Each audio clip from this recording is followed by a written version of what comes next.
bom? Conta.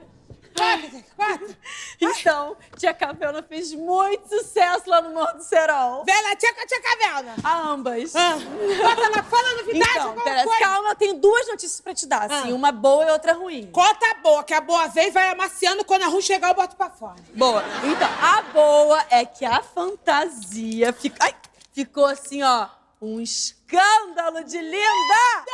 Hein? Linda! Gostou? Linda, adorei. Então, Fala. a ruim, na verdade, é ruim pra você, é meio boa pra mim.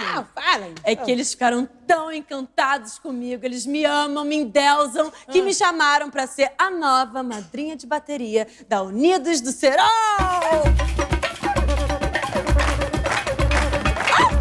Tá maluca? Agressividade! Tá doida? A única madrinha que tem lá sou eu. A nega linda do rebalaco-baco do teleco-teco do ziriguidum. Tereza, você tem que entender uma coisa. A facção mudou, entendeu? É outra coisa que tá mandando agora. Não tem como ser a viúva do final de Tizil ser madrinha de bateria mais. Eles me escolheram, entendeu? Além do mais, eles me falaram assim pra mim, meio off, que estão achando que você tá assim meio gasta. Não, gente, isso não! Tá maluca? É tá isso? doida? Desculpa, mas eu tenho que provar minha fantasia que é maravilhosa. Ai, minha Gente! Não! Não! Que isso? Juízo final? Tá maluca? O que houve? Fala. Eu quero desfilar no carnaval. Eu quero desfilar no carro alegórico. Não, aí não.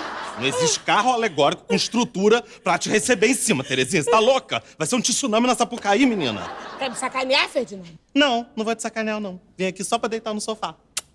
Aquela tcheca dos infernos passou a perna em mim, Ferdinand. Aprendeu com quem? Aprendeu comigo. Vou lá dentro agora.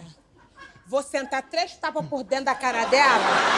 Atazana ela. Tu vai ver só quem vai pegar o cargo de novo, que não é Arrasou. eu.